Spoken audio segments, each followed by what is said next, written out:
gagawa tayo dito ngayon ng punto, no? Flood control project. Malaki ang kontrata ko rito. 550 maghapon. Kailangan matapos to. Baka hindi ako makakubra sa may-ari. Kailangan ng tubig, tuloy-tuloy. Ganito dapat ang dapat gawin. Oh? At hindi itong kontrata ko. 550 worth flood control project. 550.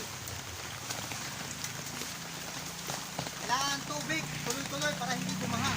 Oh? Kita nyo?